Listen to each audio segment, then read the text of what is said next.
여러분 안녕하십니까? 이번 학기에 사회복지행정론 교과목을 맡게 된 김기동 교수입니다. 오늘날 사회복지 현장은 다각적으로 변화를 거듭하고 있습니다. 다양하고 복합적인 서비스 욕구가 늘어나고 있죠. 따라서 사회복지 행정에 대한 전문적이고 체계적인 관리와 운영의 필요성이 제기되고 있습니다. 이번 첫 시간에는 강좌 소개를 해드리고 제1장 사회복지행정의 이해에 대해서 알아보도록 하겠습니다. 강의 순서는 첫째, 수업 개요에 대해서 설명해 드리고, 둘째, 사회복지행정의 개념에 대해서 강의를 하도록 하겠습니다. 첫 번째로 수업 개요를 설명하겠습니다. 먼저 교과목 개요입니다. 사회복지조직의 목적 달성을 위하여 인적자원, 또 물적자원, 정보자원을 효과적, 효율적으로 관리하는 데 요구되는 지식과 기술, 태도를 구체적으로 학습해보고 사회복지행정론에 대한 이론 비중이 높은 편이나 현장 대응 능력 배양을 위해서 실습 병행으로 자질과 역량을 갖춘 사회복지행정 전문가를 양성하고자 합니다.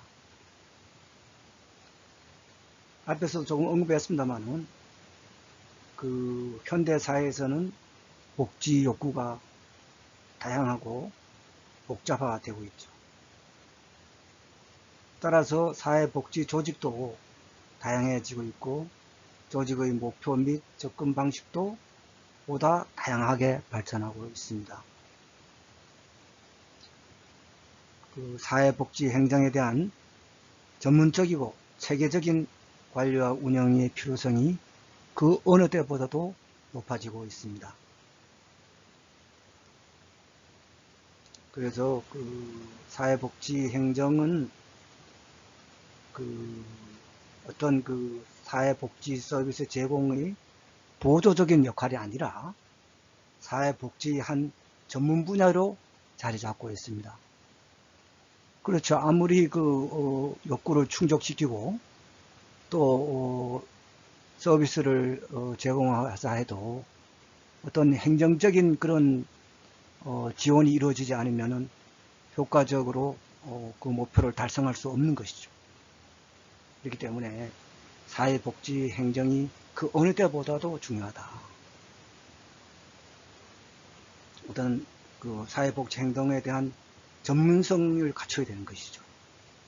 훌륭한 사회복지 행정 전문가가 되기 위해서는 그런 전문성과 체계적인 그런 지식을 갖춰야 되겠다. 그런 말씀을 드리는 것입니다. 그래서 사회복지 행정의 좀 필요성을 좀 더 구체적으로 살펴보면은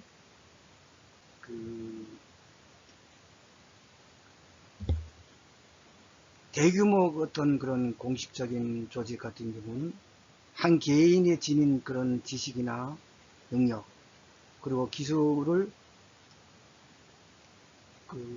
초월할 수 있는 집합성을 제공해서 복잡한 사회 문제를 해결하는 데 가장 효과적이고 효율적으로 수행하는 수단이 되어 왔습니다. 사회복지 조직 그런 복지 분야 그런 조직으로 중앙정부, 지방정부 등의 공공부문과 사회복지시설, 또 기업복지재단 등의 민간 부문을 둘 수 있죠.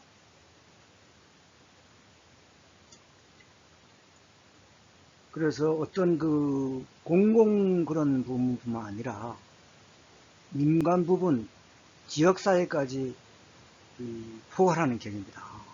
이렇게 볼 수가 있습니다. 사회복지 행정이.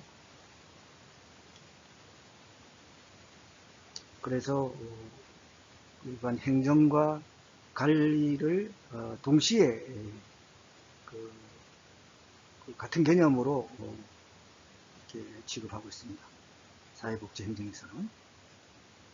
그래서 사회복지 조직에 의해서 제공되는 서비스는 조직에서 행정이 어떻게 이루어지느냐에 따라서 결정적으로 영향을 받기 때문에 사회복지 조직의 서비스 질은 사회복지 행정의 질에 크게 좌우된다고 하겠습니다. 이건 서비스 질을 점차 이제 욕구가 높아지고 있지 않습니까? 어떤 그 사회복지 서비스의 양보다는 어떤 질을 우리나라가 선진국이 되면서 더더구나 많이 요구되고 있습니다. 그냥 형식적으로 틀에 박힌 지원이 아니라 어떤 그 인간다운 삶, 정말로 그 필요한 양만큼 적절하게 지원하는 것이 중요하다고 생각합니다. 그렇지 않으면 행정에 대한 그런 그 체계적이고 어떤 전문적인 그런 노하우가 필요한 것이죠.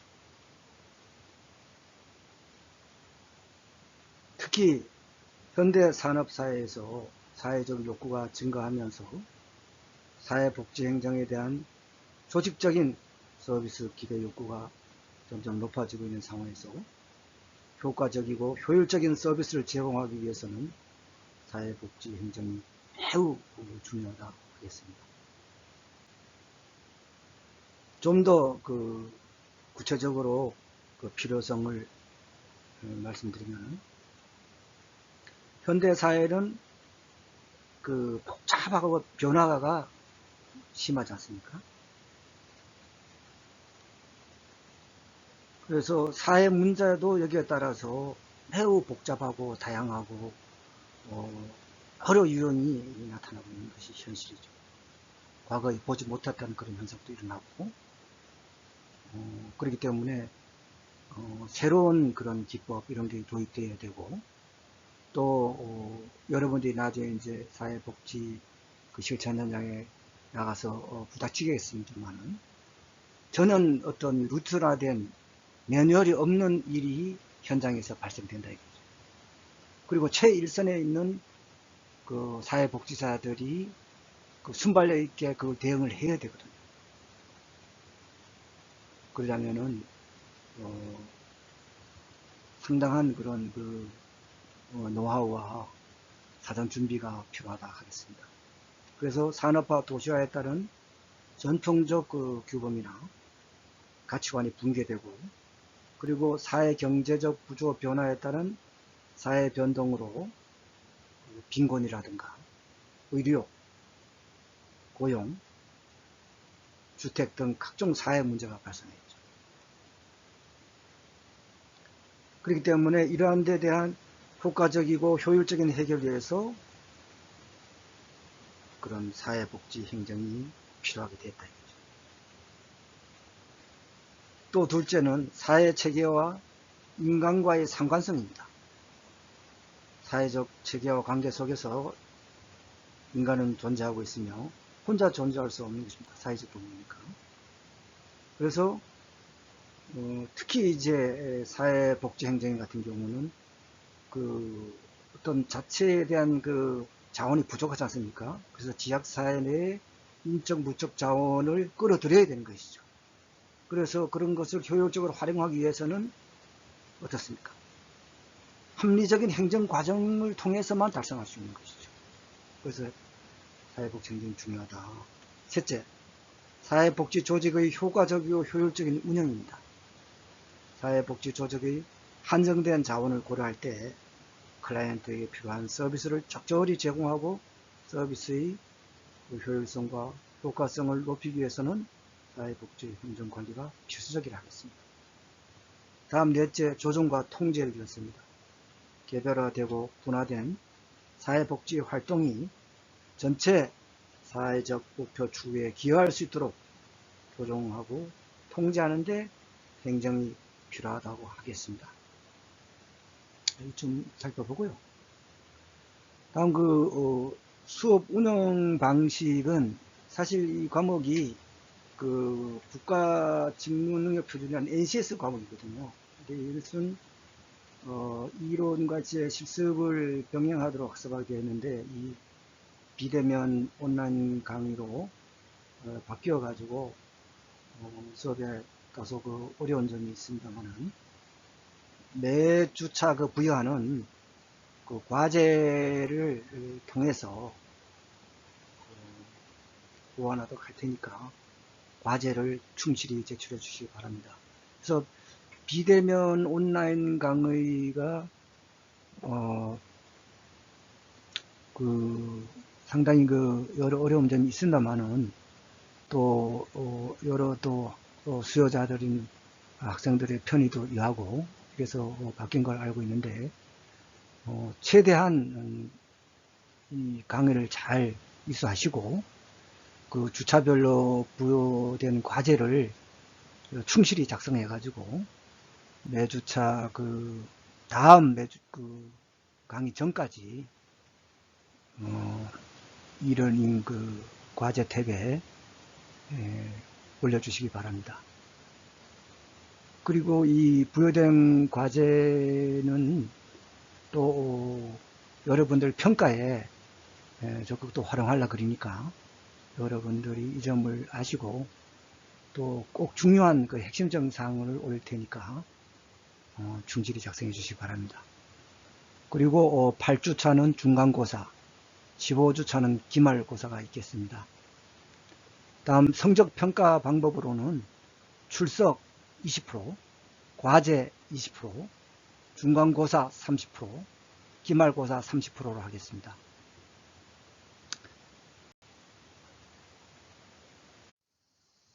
주차별 강의 계획에 대해서 안내를 하겠습니다.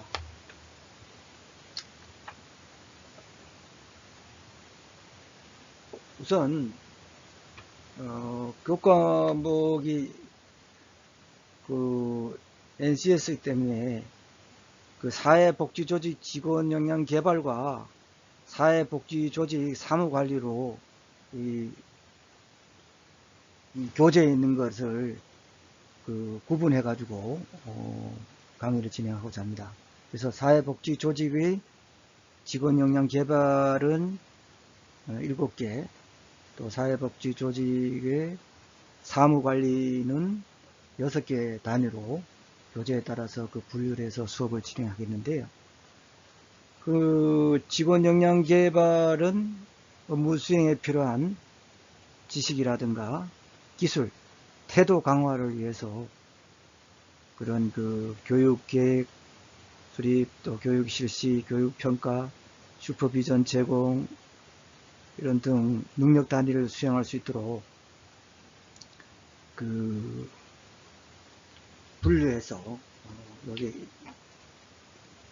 강의를 진행하고자 합니다. 그래서 또 사회복지조직 사무관리 같은 경우도 법령 규제라든가 문서 보안, 서식개발, 연회 관리를 효율적이고 합리적으로 이루어질 수 있도록 관리하는 능력을 갖추도록 교육하도록 하겠습니다. 그래서 주차별 강의 계획을 이런 그 분류에 바탕을 두고 이 교재에 따른 것을 이제 분류를 했는데요. 1주차는 사회복지행정의 이해, 그 다음에 2주차는 사회복지행정의 역사, 또 3주차는 조직이론. 조직이론은 그 관료제 이론, 또 과학적 관리론, 그 행정적 관리론, 또 신고론 이론인 그 인간관계론, XY 이론, 상황 이론, 또 체계 이론, 또 조직 환경 이론 이런 것도 살펴보고요. 현대 조직 이론에 대해서도 수업을 하도록 하겠습니다. 그 4주차도 이제 그 조직 이론에서 이제 나온 건데 사회복지 조직을 해가지고요. 그 미션과 비전 등이 그래서 뭐를 의미하는 것인지 사회복지 조직의 미션, 비전, 그 사회복지 조직과 환경과 관련시켜서 수업을 진행하도록 하겠습니다. 그 다음에 5주차는 그 리더십과 동기부여입니다. 리더십 직원영역 개발인데, 그래서 이걸 이제 목차표에 있는 걸 다 이렇게 묶어가지고 다소 이렇게 변경을 했습니다. 그래서 리더십 이것도 상당히 그 동기부여가 중요하지 않습니까? 그 여러분들도 사회복지사를 현장에 나가면은 그 리더십을 발휘를 해야 됩니다. 사람들한테 그 동기부여를 해가지고 일을 찾아서 하고 좀 창의적으로 할 수 있도록 이런 동기를 부여하는 게 필요하거든요. 그래서 슈퍼바이저가 슈퍼바이지한테 잘 그런 지도라든가 동기부여를 해야 되겠습니다. 그래서 그 리더십 개념을 알아야 되거든요. 그래서 리더십의 개념이라든가 또 성향이론, 또 행동이론, 또 상황이론, 현대의 리더십 이론, 리더십의 유형, 그 다음에 리더십의 연속사이라든가 동기부여 이런 데 대해서 학습해 보도록 하겠습니다.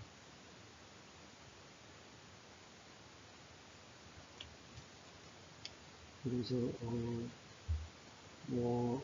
그 리더십에 대해서는 여러분들이 굉장히 중요하다. 그래서 역사에 나오는 어떤 그 위인들의 리더십 이런 것도 틈틈이 제가 소개하겠습니다. 6주차는 사회복지 조직의 인사관리인데요. 인사가 많다는 얘기죠. 그죠? 적재적소에 거기에 맞는 적성이 맞고 자질이 있는 사람들이 배치가 돼야지 그 효율적인 또 효과적인 그 업무 수행을 가능하다. 이런 면에서 사람을 잘 뽑고 훈련을 잘 시키고 배치를 잘 해야 되겠다. 이겁니다. 그래서 사회복지조직 인사관리에는 직무 분류를 해서 직무 결정을 하고 직무 분류 체계 및 직무 분류표를 작성하고 직원을 모집해서 선발하고 신입 직원 오리엔테이션 또 직원 배치 보상 및 평가 또 소집 이런 데 대해서 소집 이유가 무엇인지 그 해결 방법은 없는지 그 다음에 7주차 같은 경우는 사회복지 조직과 자원봉사자 자원봉사자 비중이 이제 별로 높아지기 때문에 여기에 살펴보고 8주차는 중간고사를 하겠습니다. 1주에서부터 7주까지 강의 학습한 내용을 중간 평가를 하겠습니다. 다음 9주차는 사회복지사업 기획인데요. 9주차부터는 사무관리가 되겠죠. 그 다음에 그 사무관리에는 기획의 그 개념이라든가 또 과정, 사회복지 기획의 실제, 기획관리기법이 뭔지에 대해서 심층적으로 살펴보도록 하겠습니다. 다음 10주차는 사회복지조직의 사무관리입니다. 그 문서 작성하는 거, 이건 이제 여러분 많이 부딪힐 건데, 문서 작성을 어떻게 하는지, 사무관리 실제에 대해서 알아보도록 하겠습니다.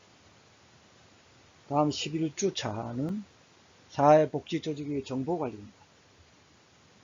정보관리도 나날의 중요성이 되어가기 때문에 정보관리를 이해하고 사회복지시설 정보 시스템과 개인정보 보호에 대해서 알아보겠습니다.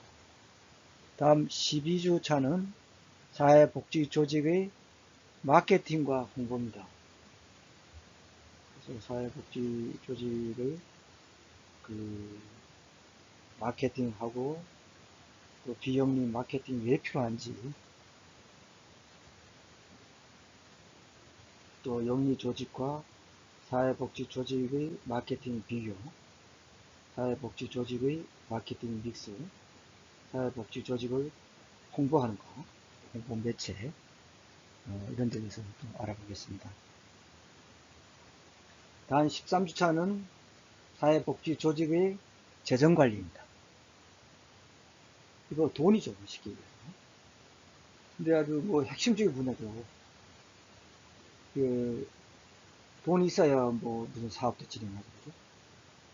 그래서 재정관리를 이해하고 사회복지조직 예산이라든가 예산 수립하는 거, 또 예산 편성 과정, 예산 또 집행하는 거, 그다음에 정산, 결산, 회계 관리하는 거, 이런 데 대해서 학습하도록 하겠습니다. 다음 14주차는 사회복지조직의 성과관리입니다. 그래서 성과관리의 구조와 성과 측정과 평가를 어떻게 하는지, 사회복지조직의 성과, 사회복지조직의 성과관리 기법은 무엇인지, 어떤 것이 있는지, 평가, 최종적으로 평가가 이루어져야 되겠죠. 그래서 15주에는 9주차부터 14주까지 한 강의 학습 내용을 평가를 하겠습니다. 기말 평가를 하겠습니다.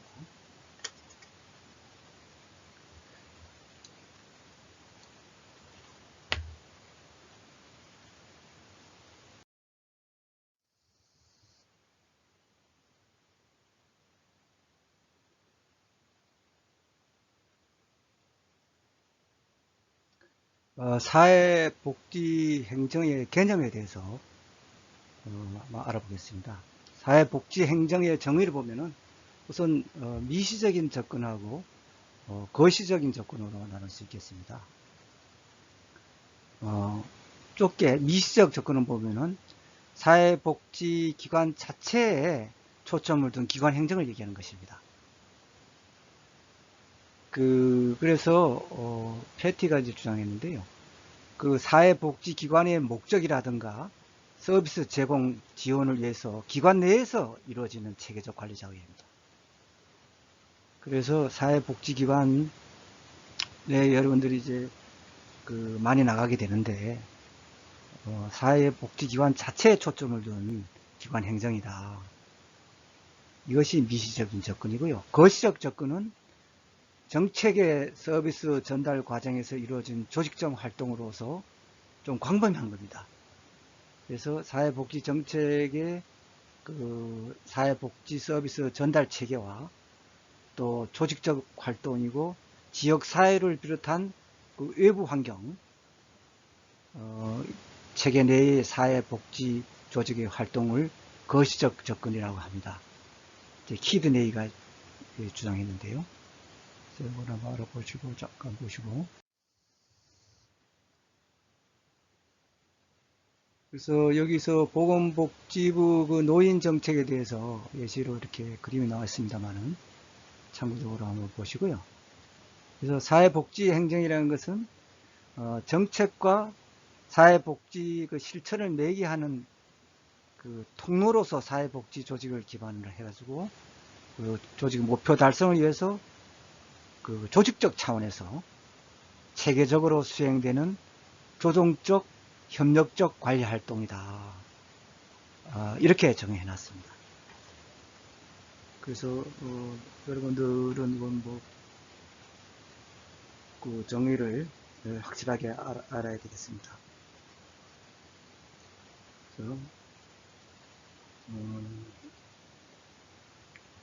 정책하고 여러분들이 사회복지를 실천하는 그런 매개를 하는 이 통로다 이거죠. 사회복지 행정이라는 것이. 그래서 그 복지 조직을 기반으로 해가지고, 그러니까 조직 원리를 알아야 되겠죠, 그죠? 그래서 조직의 목표를 달성 위해서 그 조직적 차원에서 체계적으로 수행되는 조정적, 협력적 관리 활동이다. 이렇게 정리를 할 수 있겠는데요.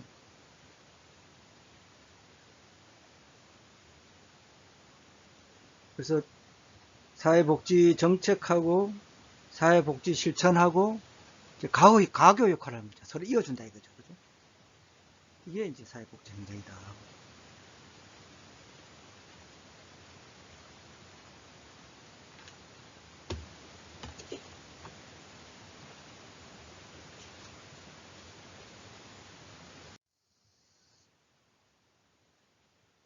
다음 여러분들이 이제 행정이 뭐고 관리가 뭐냐 이렇게 구분을 할 수 있어야 되는데요.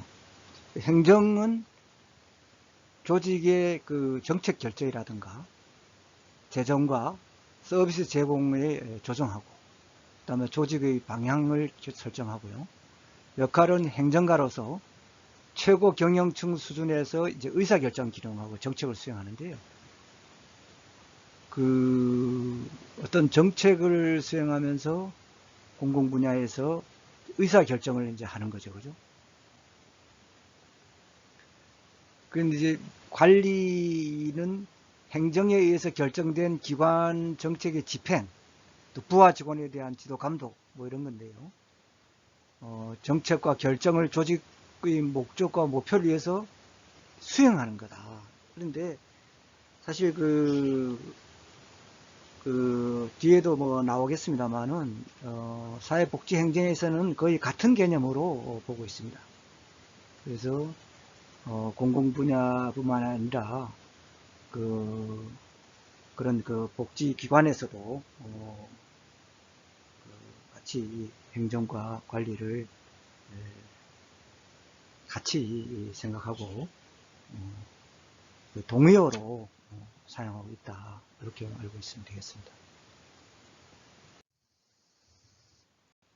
그래서 제스트로 같은 경우도 여기 지금 나오지 않습니까? 그죠? 사회복지에서는 행정과 관리는 같이 동의어로 본다. 그래서 이게 수행인데 조금 뭐 어려운 용어로 되어 있는데요. 여러분들 공부하면서 이게 나중에는 이게 익숙해질 겁니다. 이게 뭐 지역사회의 사회적 상황 분석, 그죠? 또 서비스 제공에 대한 결정, 직원의 채용, 슈퍼비전. 슈퍼비전은 이제 그 감독자, 슈퍼바이저를 하는데, 감독자가. 슈퍼바이저인데, 이렇게 지도하는 건데요. 클라이언트나 그 가족, 그런 상황을 이해해서 바탕을 둬가지고, 면접, 원조하는 방법에 관해서 교육훈련하는 겁니다. 조언을 주고, 이렇게 음미하도록 교육을 하는 방법이다. 그래서 여기에는 뭐 개인과 집단을 한 10명 정도로 이렇게 나눠 갖고 지도하는 경우가 흔히 있습니다. 그래서 슈퍼비전이라는 게 이제 나중에 많이 나옵니다. 그 다음에 조직 구조화. 그래서 여러분들이 그런 조직 관리에 대해서 조금 심층적으로 공부하게 되는 이유가 이 조직 구조화가 있거든요. 조직을 알아야지 행정을 수행할 수 있거든요. 조직이 적재적소에 사람을 배치해 가지고 이게 조직이 이게 잘 돌아가야 되거든요. 그래야지 그 복지 서비스가 또 급부 이런 것도 자원 배분 같은 이런 것이 합리적이고 체계적으로 될 수 있는 것입니다. 그러니까 조직 원리를 알아야 돼요. 그 다음 재무행정 돈이죠. 그죠? 뭐 이렇게 써놓으니까 이게 어려운데 제 교수가 이렇게 설명을 쉽게 여러분들이 지금 처음 이렇게 접하고 있기 때문에 가급적이면 좀 쉽게 이렇게 하려. 그리고 교재도 아주 뭐 두껍고 복잡한 것보다는 아주 핵심 위주로 알기 쉬운 것만 되어 있는 것을 이렇게 NCS에 기반을 둔 그런 교재를 선택했거든요. 그래서 좀 쉽게 풀이해서 딱딱한 것을 좀 풀이해서 설명하도록 하겠습니다. 그 다음에 기관 운영을 위한 기금의 보존, 그 다음에 각종 어떤 부서간, 업무간, 이런 거 조정하는 거죠. 그 모니터링 점검하고, 그 다음에 효과성, 효율성 향상을 위해서 내부 절차를 개선하는 거죠. 이게 행정이라는 게 여러분들 아까 얘기한 뭐 정책과 실천을 가구 역할을 한다, 이어주는 역할을 한다, 이렇게 하니까 그냥 뭐 단순하게 정책을 그냥 집행하고 이런 것만 생각하는 것 같은데, 여러분들이 이제 정책론 같은 것도 나중에 사회복지사 1급 같은 경우도 필수 과목이기 때문에 공부를 하게 되겠지만은, 그런 정책을 집행만 하는 게 아니라 여러분들이 실천 현장에서 그 복지 행정을 해가지고 집행을 하고 난 다음에 거기서 또 미비한 점이라든가 개선점이 나올 거 아닙니까? 그죠? 현장에서. 이것을 다시 피드백, 한류를 해갖고 다시 그 정책의 어떤 개선점에 반영되어야 되는 것입니다. 이게 이제 평가가 제대로 해서 그 한류가 제대로 돼야 되는 거거든요. 이것과 다 포함해서 행정을 합니다. 사회복지 행정을 합니다. 그래서 내부 절차도 개선하는 거, 그 다음에 사회 정책을 사회 서비스로 전환하기 위해서 요구되는 그 모든 기능을 수행하는 것이다. 제스트로가 이렇게 얘기했습니다. 그래서 이 용어가 뭐 다소 조금 여러분들 어렵게 보이는데요. 그 내용 풀이하면은 뭐 지금 처음 나오니 그런데 나중에는 다 알게 되겠습니다.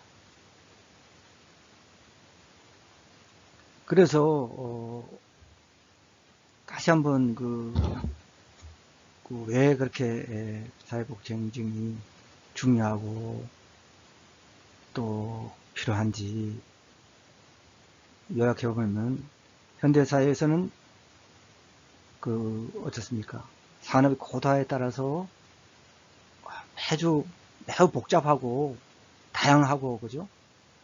또 요구 조건도 과거보다 비교할 수 없을 만큼 복잡하고 생소한 것이 많이 나타나고 있습니다.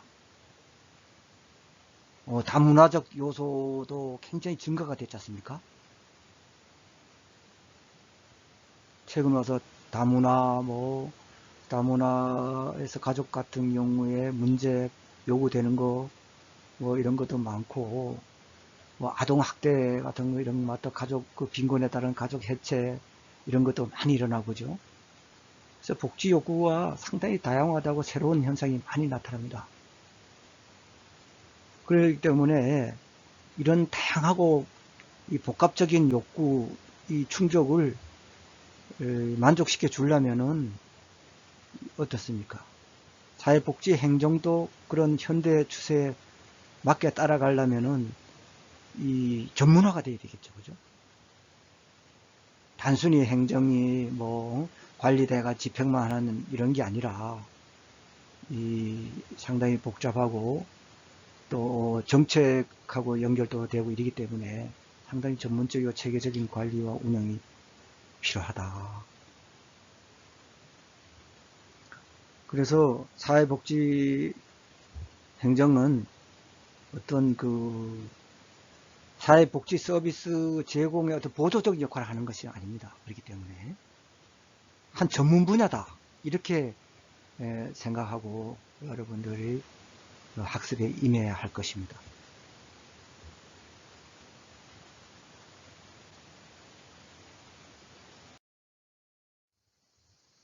다음은 사회복지 행정의 특성입니다.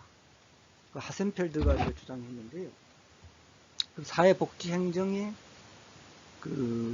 무슨 특성이 있는지, 일반 행정하고 어떻게 다른지, 그에 대해서 한번 살펴보도록 하겠습니다.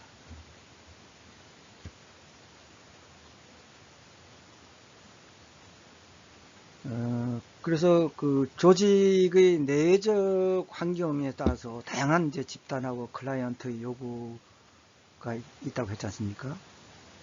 그래서 그런 개별화된 서비스를 산출하여 전달하는 과정을 거치기 때문에 일반 조직 행정과는 다른 특성이 있습니다.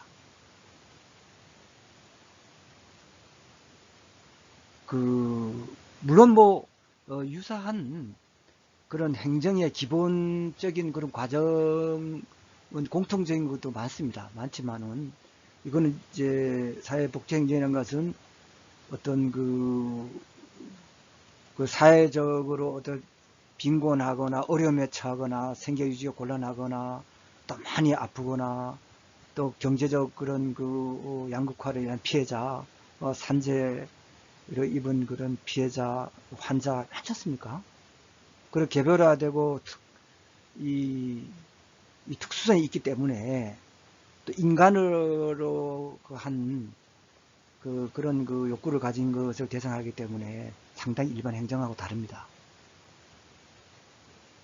그래서 그 기능도 다르고 서비스 받는 그 클라이언트의 대상층도 다를 수 있고, 그래서 구별되는 특성을 하센펠트가 제시했는데요. 한번 의미가 있습니다. 첫째, 조직의 주 대상이 욕구를 가진 인간입니다. 그래서 가치 중립적이 아니죠.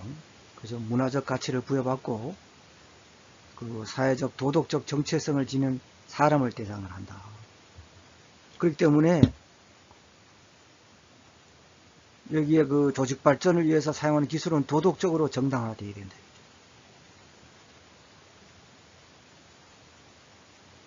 그래서 클라이언트와 관련된 모든 행동은 그 중대한 도덕적 결과를 초래하는 것입니다.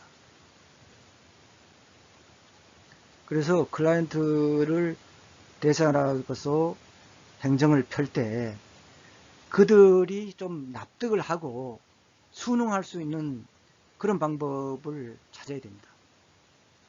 무턱대고 그냥 기계적으로 그 과거식으로 그 행정 편의 위주로 해서는 안 됩니다. 지금도 이제 가끔 보면은 그 언론상이나 주위에서 보면은 너무 행정 편의 위주고 일방적이고 이렇게 하는 경우가 있습니다. 그죠?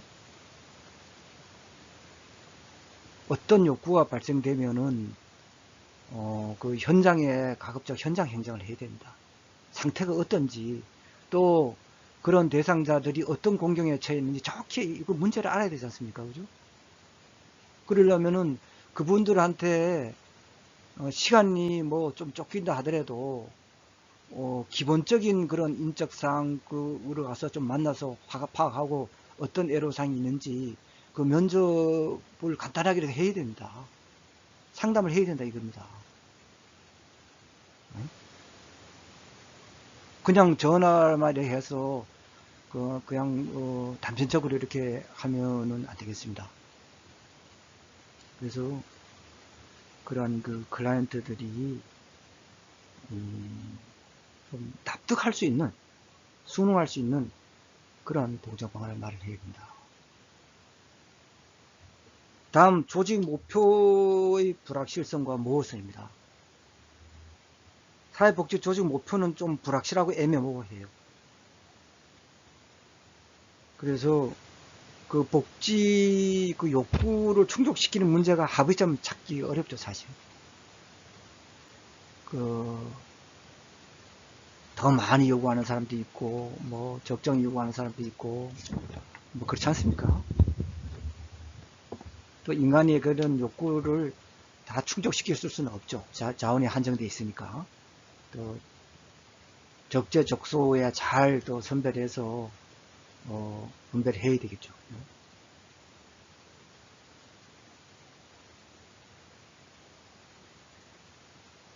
또, 그 가치관도 다 서로 다르잖아. 그죠? 그렇기 때문에, 이런 것을 하기가 사실 쉬운 건 아니죠. 그래서 조직 목표와 관련해서 또 내부적으로 직원들 간에 또 합의도 끌어내기 어려워요. 왜 그런가 하면은 내부적으로 있는 그 인력도, 사회복지 인력도 그 클라이언트들의 가지고 있는 가치관이라든가 이념 체계가 다를 수 있기 때문에 직원들 간의 내부적인 합의도 찾기가 쉽지 않다.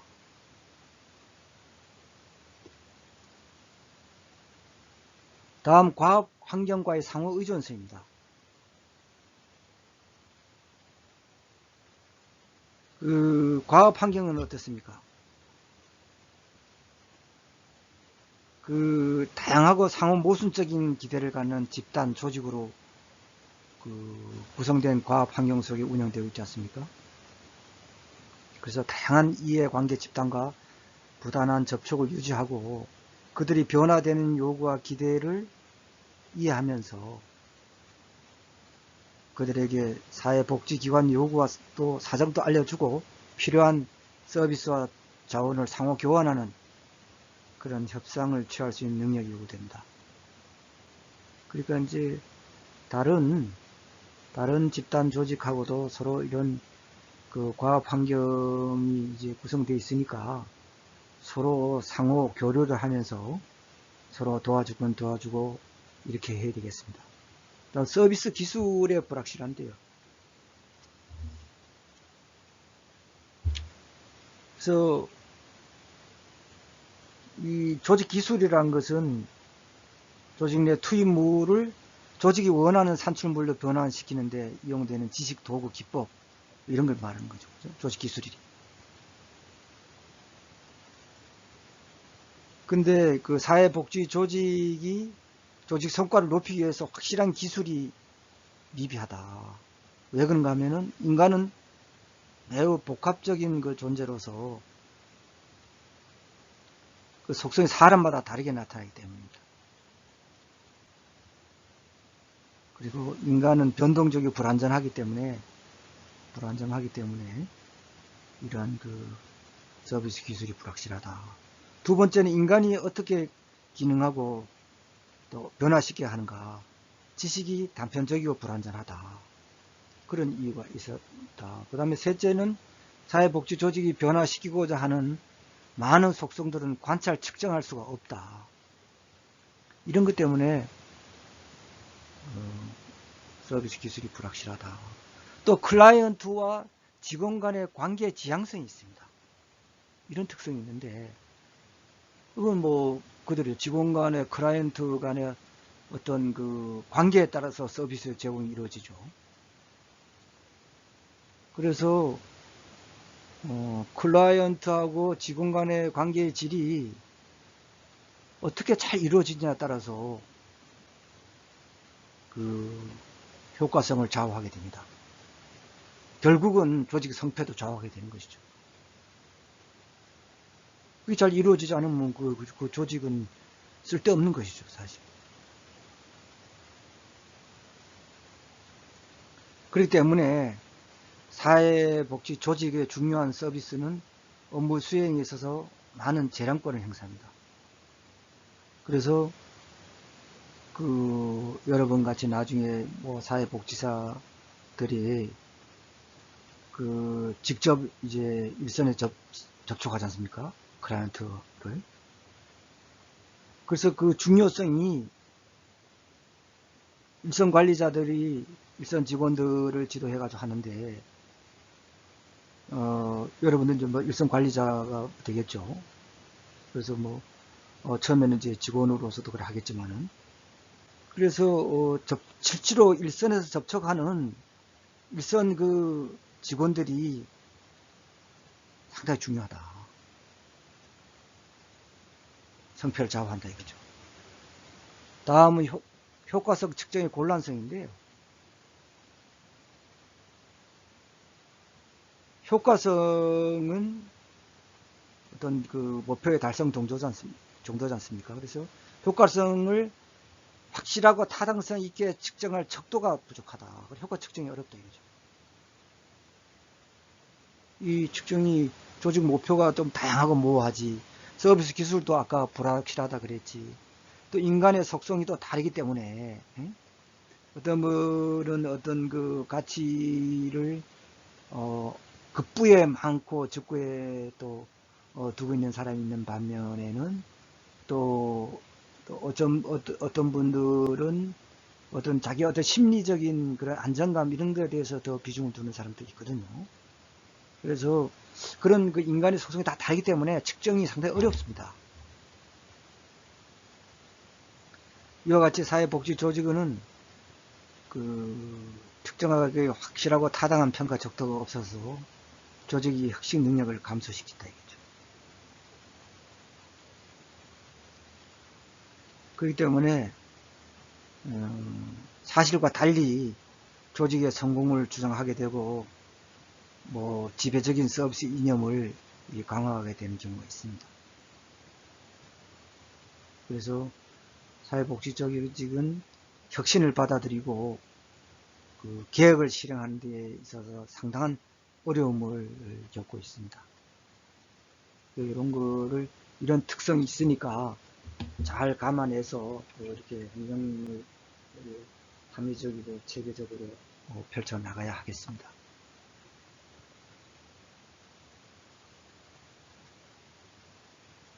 다음은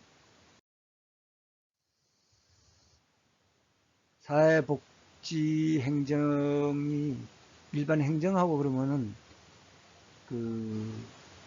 비교를 해서 어떤 게 좀 유사하고 어떤 게 차이가 있는지에 대해서 학습하도록 하겠습니다. 우선 유사한 점으로는 기본적으로 문제 해결 과정입니다. 그죠? 문제 해결은 똑같아 이거죠. 사회복지 행정이나 일반 행정이나 또 조직 내 개인과 집단의 목표를 달성할 수 있도록 조력 과정을 요구한다 이거죠. 그 다음에 인적 물적 자원을 동원하고 조직화를 기능한다. 또 공공의지의 실현이 중요한 가치다. 유사하죠, 그죠? 사회복지 행정이나 일반 행정이나 문제 해결을 하고 조직 내 개인과 집단 목표를 달성할 수 있도록 조력하고 또 인적 물적 자원을 동원하고 그걸 조직화하고 공공의지의 실현을 또 중요한 가치로 생각하고 유사하다 이거죠.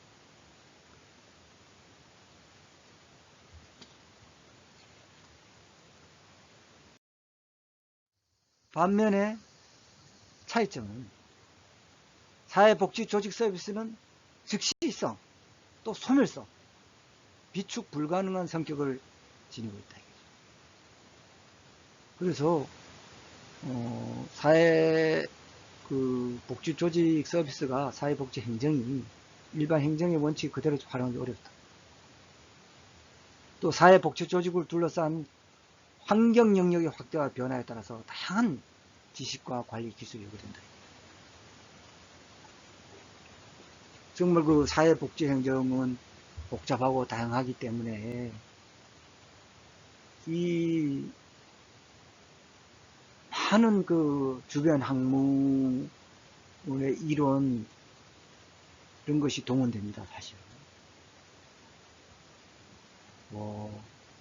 그냥 행정뿐만 아니라 정치, 경제, 사회, 문화, 인류 여러 가지 이 학문이 동원되는 것이죠.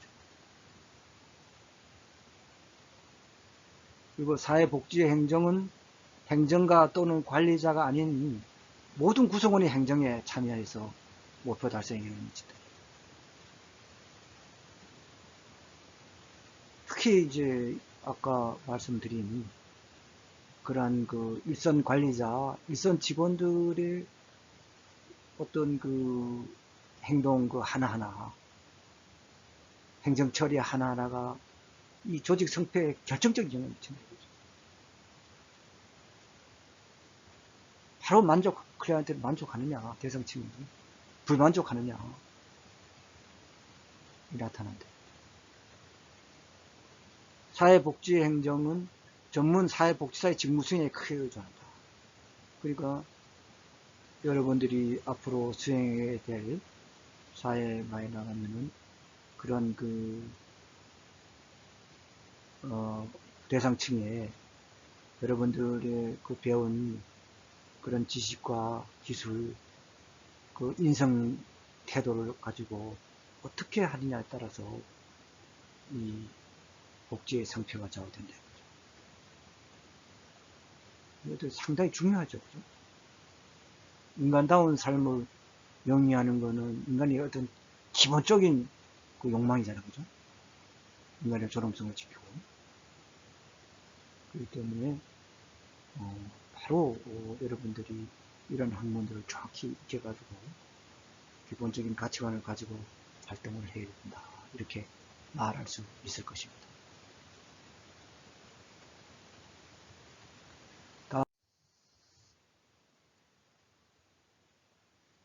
다음은 사회복지행정의 이념입니다. 그래서 이념이라는 것은 그 어떤 그 행정 과정의 기준이 되죠. 목표가 되죠. 그죠? 그래서 실천의 방향과 행정 활동의 평가 기준을 제시해 준다.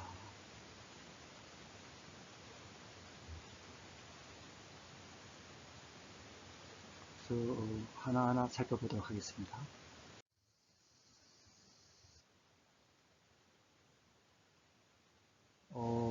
효율성과 능률성을 볼 수 있겠습니다.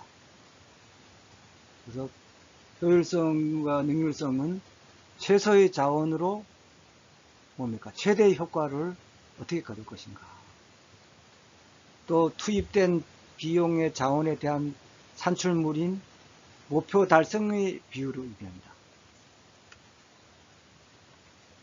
그래서 최소 자원의 투입이라는 관점보다는 이 동일한 자원을 가지고 최적의 서비스와 최대의 만족을 클라이언트에게 줘야 한다는 그런 관점에서 사회복지행정은 접근을 해야 될 것입니다. 또 효과성은 사회복지조직의 목표 달성 정도를 의미하는 동태적 기능적 개념이죠. 그래서 목표가 명확하게 설정되어야만 그 달성 여부를 파악할 수 있기 때문에 목표의 명확화가 상당히 중요하게 되어 있죠. 목표가 우선 뚜렷하게 설정이 되어야 되니까.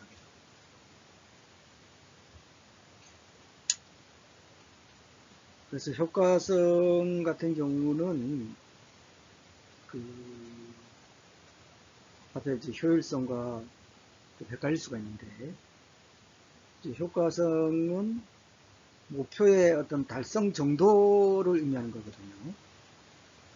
투입이 어떻게 됐든 간에. 그래서 산출의 질과 양, 제공된 서비스의 그 적시성에 의해서 좌우되는데, 목표 중심적 개념입니다. 목표 효과성은. 그런 점에서 그 조금 전에 말씀드린 수단 중심적인 그 효율성과는 구분되는 것입니다.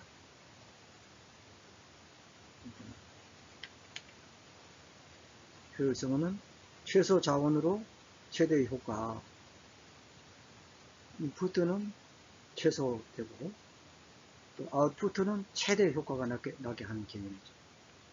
효율성은.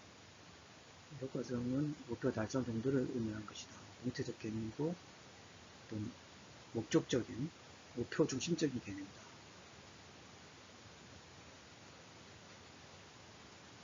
그의 효과성을 구분하시면 되겠습니다.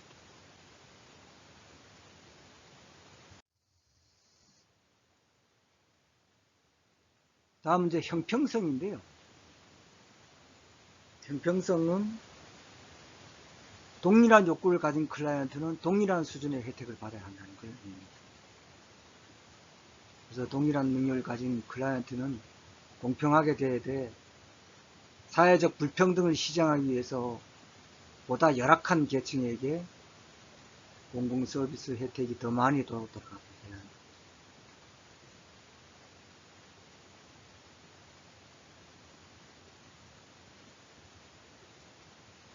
그래서 예컨대 소득 수준이 비슷한 빈곤층에게는 비슷한 수준의 이제 생계비를 지원하고 소득 수준이 비슷한 사람에게는 비슷한 수준의 보험료를 부담하도록 하는 것입니다. 다음 접근성, 편의성이라 하는데요. 클라이언트가 이제 사회 서비스를 쉽게 이용할 수 있도록 이게 이제 접근이 쉬워야 된다는 거거든요. 이게 굳이 여기다가 해놓은 이유는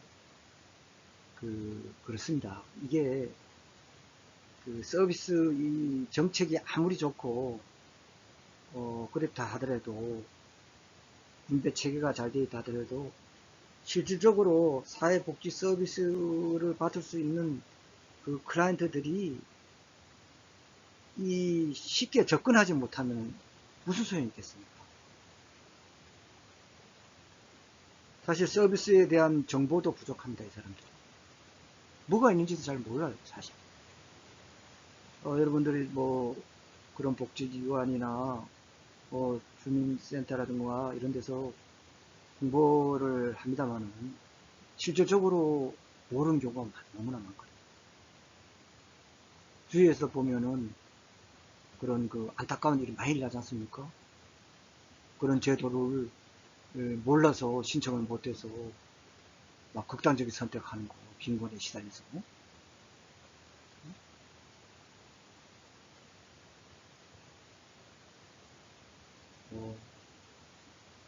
송파 세모녀 사건 같은 경우도 생활이 너무 어려운 거예요. 그래서 극단적인 선택을 하고 신용불량자가 되고 본인도 다치고 먹고 살 게 없는 거예요.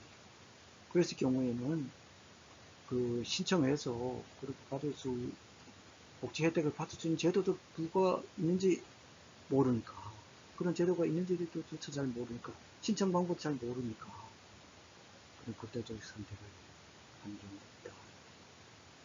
그리고 심심찮게 좀 일하지 않습니까? 주위에서. 이런 같은 경우는 그런 정보를 빨리 알리는 그런 게 필요합니다.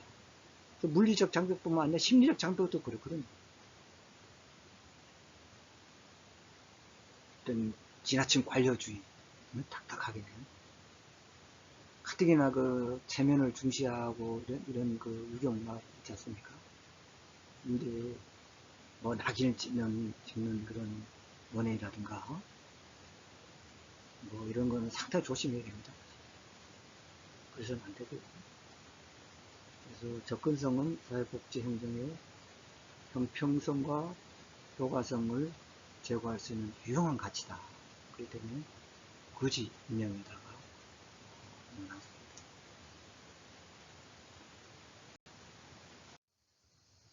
다음에는 사회복지행정의 과정인데요. 여러분들이 일반적으로 포스트 코브라고 그러죠. 윤리학의 이제 포스트 코브. 요즘은 E를 또 이렇게 넣었습니다. E를 넣은 거는 평가가 이제 이럴루틴이 돼가지고 앞에 E를 새로 넣었거든요. 그래서 사회복지 행정 과정인데요. 요거는 여러분들이 확실히 좀 알아야 되겠습니다. 행정 과정을. 이건 아주 기본입니다. 기본이기 때문에 이렇게 포스트 코브에 이렇게 외우면 되겠네, 그죠? 이래서 이게 프레이닝 오가니즘 이거 앞에 다 이제 뭐 인사 스태핑, 디렉팅, 조정, 코디네이팅, 보고, 리포팅, 재정, 버제팅, 평가, 에벌루팅 이래 해서 그걸 이제 다 순서대로 그렇게 나열했습니다. 그래서 포스트 코베로 이렇게 표현됩니다. 그래서 여러분들이 이거는 좀 확실히 좀 알아야 되겠습니다. 행정 과정이 이렇습니다. 기본 원리가 이렇다는 얘기죠. 그래서 기획, 그 다음에 조직, 그 다음에 인사, 사람 배치하고, 뽑고, 교육하고 이런 거. 동기부여하고, 또 지시, 그 다음에 조정, 보고, 재정, 그런 평가. 그래서 이게 이제 행정 과정이다 이거죠. 그러면 하나하나 뜯어서 살펴봅시다. 기획이라는 것은 사회복지 행정가에 의해서 수행 첫 번째 과정입니다. 그죠? 그래서 목표를 설정하고 목표 달성을 위해서 과업활동, 이 과업을 수행하기 위해서 사용되는 그 방법을 기술하는 기능, 그래서 그 목표에 따라서 필요한 과업을 계획하고 목표 달성을 위해서 요구되는 방법을 설명해야 됩니다. 이게 이제 첫 번째 과정이니까 이게 잘 돼야 되겠죠. 나도 잘 끼워야 되겠죠. 다음 조직입니다. 공식적인 조직 구조 확립을 해서 업무를 이제 규정하고, 여러분들도 이제 그 라디오 취업하면은 그 기관은 그 기관의 그런 그 설립된 목적이 있을 겁니다. 또 비전 이런 게, 미션 이런 게 있을 겁니다. 이건 정확히 알아야 되겠죠. 그래서 그런 그 공적인 기관 같은 건 이제 그 법규에서 이렇게 되고, 뭐 일반 사조직 같은 건 뭐 정관이라든가 뭐 이런 걸 해가지고 규정할 건데, 그런 것을 업무를 규정하고 조정하는 기능을 한다. 구성원들의 역할과 책임이 분명하지 않으면 어떻게 되겠습니까? 갈등이 초래할 수밖에 없죠. 그 역할하고 책임이 분명해야 됩니다. 그래서 이 조직이 중요하다. 그래서 앞으로 여러분들 학습하게 되는 것도 다 여기 이 과정대로 공부하는 것입니다. 이 과정대로. 반드시 알아야 되겠습니다.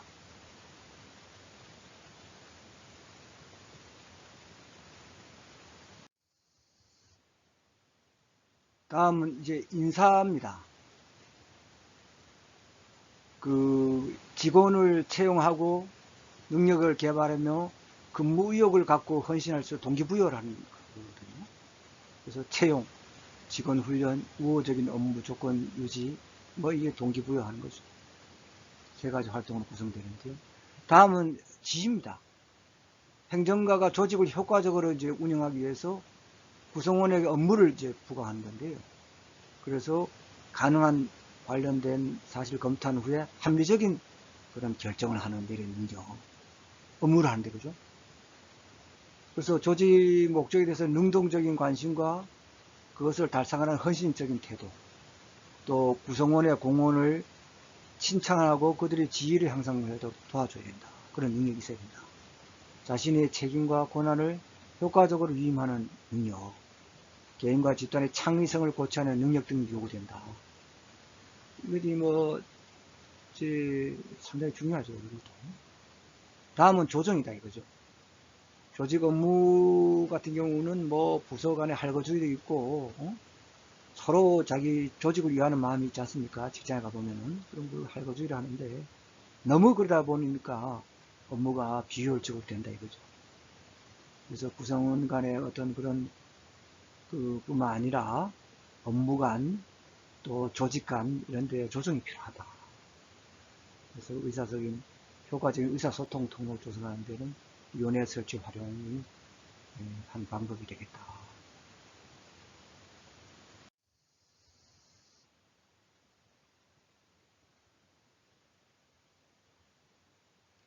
다음은 이제 보고입니다. 보고는 행정가가 조직 구성원, 이사회, 지역사회, 자금 조달 기관대에서 조직에서 일어나는 상황에 대해서 정보를 알려주는 거고요. 활동에는 이제 기록 유지, 정기적인 감사, 조사, 연구가 있습니다. 또 재정은 사회복지 조직 운영에서 핵심적인 요소입니다. 돈이지 않습니까? 이게 돈이 있어야 돌아가니까, 그죠? 그리고 돈을 어떻게 합리적이고 계획적으로 가져올 것인가 동원하고, 또 이걸 어떻게 잘 나눌 것인가, 또 어떻게 또 효율적으로 잘 사용하고 그거를 관리할 것인가 과정입니다. 그래서 재무행정은 건전한 조직 계획이 있어야 되고 재정 계획, 재정 운영이 통제로 구성되겠습니다. 이것도 사실 그 언론에 잘못해가지고 보도돼서 실망시키는 경우가 많죠, 국민들을. 국민들이 혈세를 그 특정인이 잘못하고 말이야, 응? 또 횡령하고 이런 게 하는데, 이런 재무행정이 투명하고 아주 합리적으로 잘 이루어져야 할 것입니다. 다음 평가는 조직 목표에 비춰서 전반적인 활동 결과를 사정하는 것입니다. 평가하는 것인데, 여기에는 효과성 측정과 효율성 측정을 활용할 수 있을 것입니다. 얼마만치 그 목표를 달성했는지, 응? 얼마 자원을 저서로 투입해서 최대 효과를 거뒀는지, 이런 측정의 평가가 또 중요한 요소가 될 것 같습니다.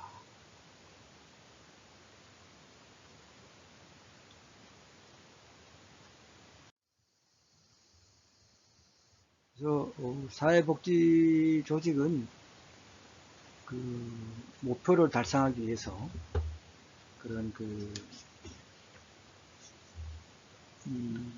기능의 기획이라든가 또 인사, 재정평가, 조금씩 본 그런 보편적인 관리 기능을 수행하는데요. 또 외부 환경과 조직이 놓여있는 지역 사회와 상호작용을 통해서 조직의 목표와 전략을 수립하고 조직 구조를 설계하고 또 조직 관리 기능을 수행한다.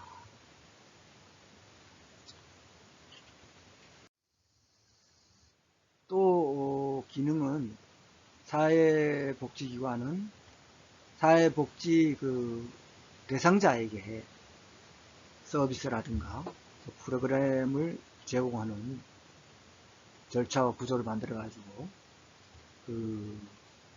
문제 해결하고 또 욕구 충족을 지원한다, 이런 기능입니다.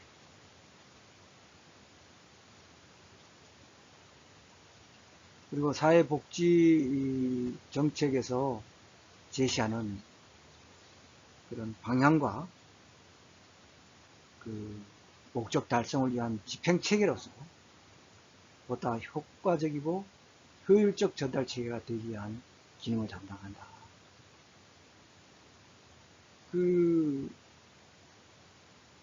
이런 정책하고 실제 이런 실천을 하는 데서 매개적인 그런 역할을 사회복지행정이 기능을 하면서 이 집행을 하면서도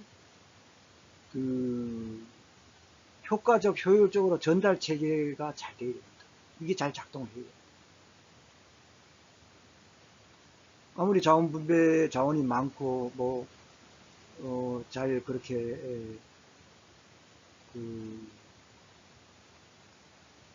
외부에서 자원 동원이 잘 됐다 하더라도 이게 잘 분배가 돼 가지고 또 전달 체계가 잘 돼야 되거든요. 전달 체계가. 그래서 효과적 효율적 전달 체계가 상당히 중요하다. 잘 대상자한테 정확하게 잘 전달이 돼야 되거든요. 그래서 이것도 좀 잘못돼 가지고 상당히 사회적인 그런 논란이 되는 경우가 있죠. 또 낭비 요소도 많고.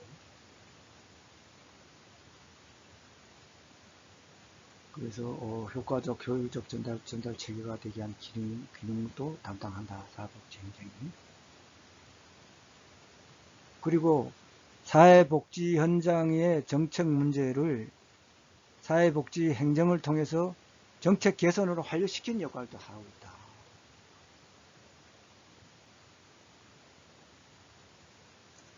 그래서 여러분들이 어떤 행정을 하면서 실제로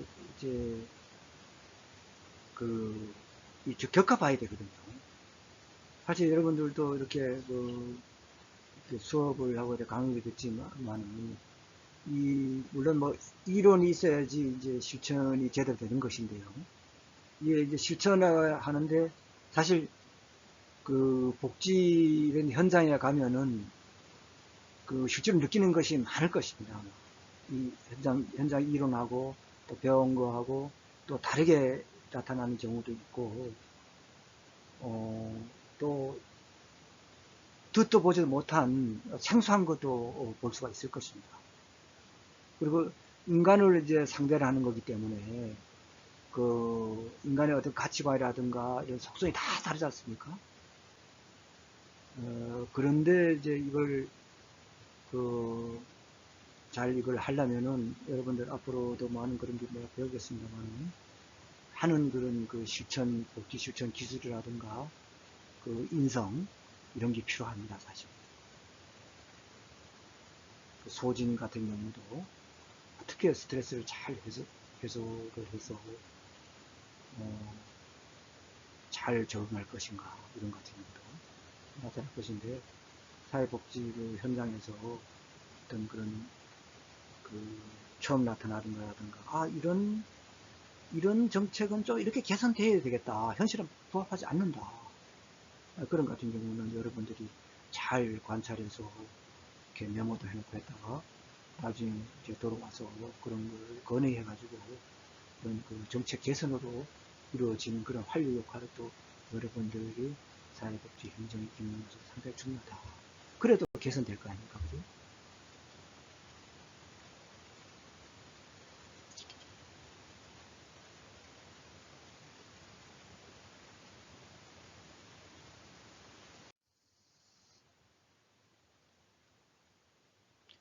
다음은 사회복지 그 행정가가 수행해야 할 이제 역할에 대해서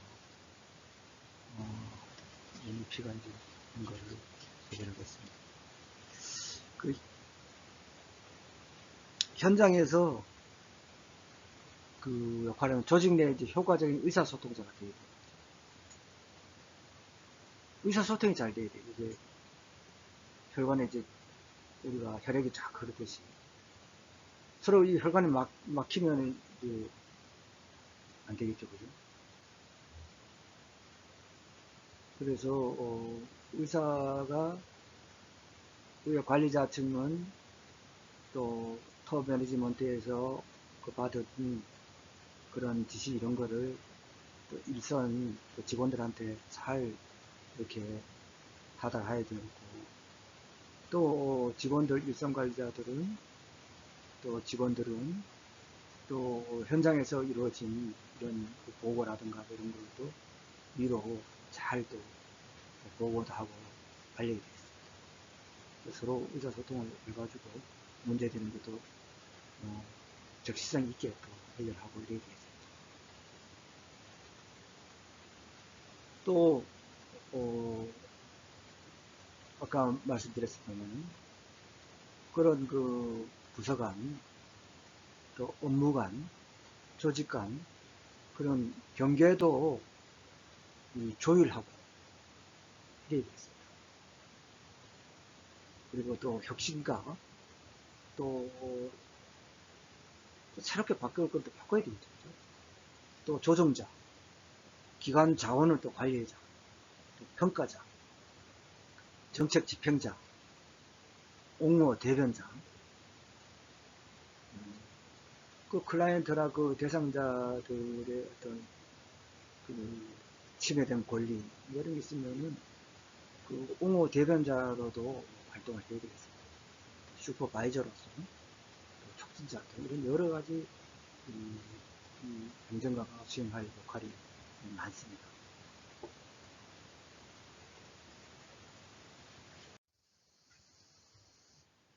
그래서 행정가에게 필요한 지식과 기술은 이 조직 이론에 대한 지식, 그죠? 여러분들이 그래서 이 조직 이론에 대해서 공부를 하게 될 건데요. 그래서 조직에 대한 그 지식, 조직 관리 방법 및 기술, 이걸 알아야지 이제 일이 돌아가는 것입니다. 조직 관리, 또 조직 이론에 대한 지식, 여기 이제 쭉 뒤에 나옵니다. 사회복지 조직도 나오고, 또 사회복지 조직 전에 조직 이론에 대해서 전반적으로 고전 이론이라든가 또 신고전 이론인 그 인간관계론, 또 상황 이론이라든가 체계 이론, 또 조직 환경 이론, 그래서 목표 관리, 뭐 총체적 품질 관리, 그 현대 조직 이론, 뭐 이런 것도 나옵니다.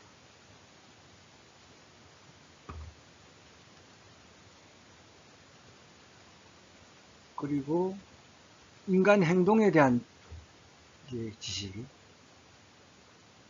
그 다음에 기관의 목표 및 정책에 관련한 지식, 또 기관에서 활용하는 실천 기술 및 방법론에 대한 지식, 또 지역사회의 그 주변 환경과의 어떤 상호작용이거든요. 예.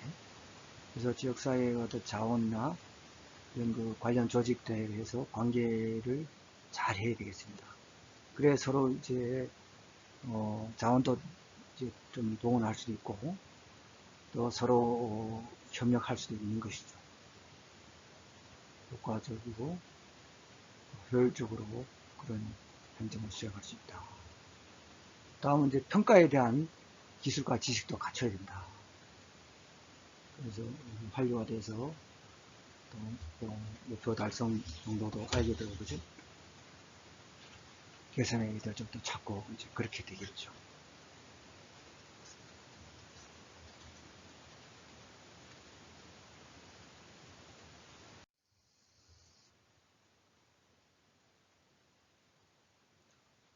이상으로 사회복지 행정의 이해에 대해서 살펴보았습니다. 이번 주 과제는 보편적으로 조직은 그 기능을 수행하는 과정에서 목표를 수립하고 구체적 정책을 결정하며 인적, 물적 자원이 동원 및 배분을 수행하고 평가를 통한 피드백을 한다. 사회복지 행정의 전개 과정을 설명하시오 합니다. 앞에서 강조를 많이 했죠. 8가지 사회복지 행정 그 전개 과정을 간략히 설명하면 되겠습니다.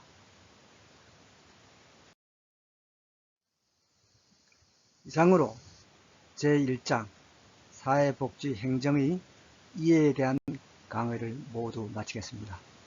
여러분 대단히 감사합니다.